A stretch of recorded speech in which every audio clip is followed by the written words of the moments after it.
Dyakugha's appointment comes after the Judicial Service Commission held the country's first ever public interview with 3 candidates contending for the legally mandated office. According to the new ombudsman, his prior employment as a chief legal officer provided him with a wealth of expertise, and he plans to continue working with non-governmental organizations to promote democracy and the rule of law by championing human rights.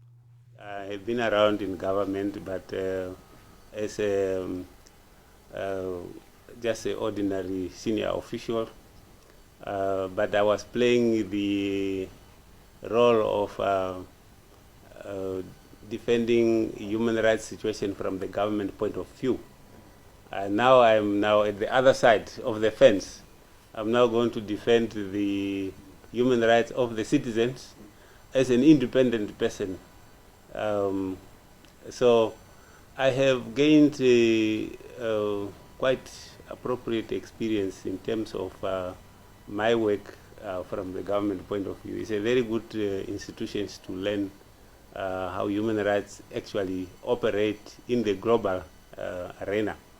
So I have been in the forefront with the presenting government reports at the UN level, at the African Commission on Human and People's Rights.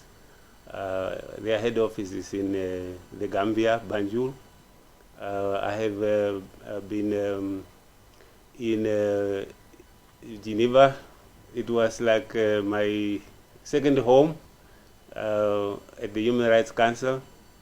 I have been appearing before the treaty bodies of various committees, because the treaty bodies, they have 10 committees.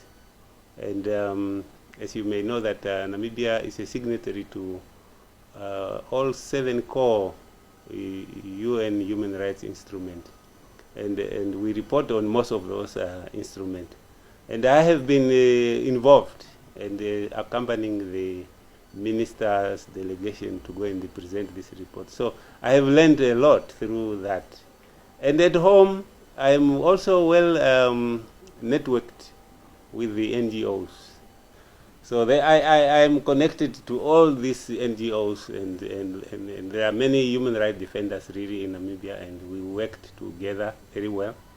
I will continue networking with them so that we can really continue defend the democracy and the rule of law in this country.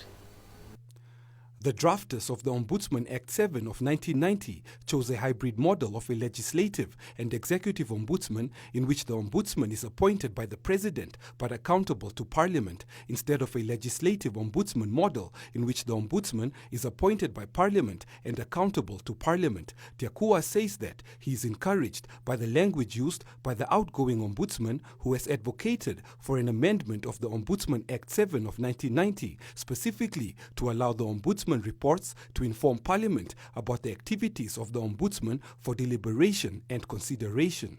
I support him on that point. In fact, the role of the Ombudsman is actually to inform Parliament about the activities of the administrative staff, who are actually part of the executive branch of government.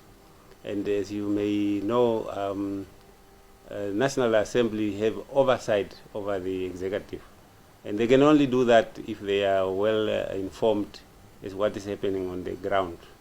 And that is the job of the Ombudsman. We feed the National Assembly members about what is actually happening in the various line ministries.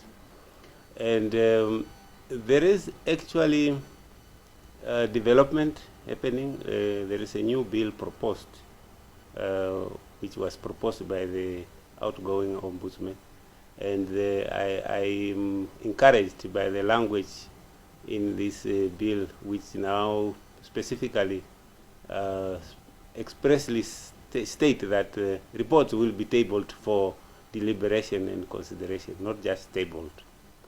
According to the new Ombudsman, he will lead by the principles of the African Charter on Human and People's Rights, popularly known as the Banjul Charter, to educate the public about the Ombudsman's duty as well as people's responsibilities to other citizens and the state.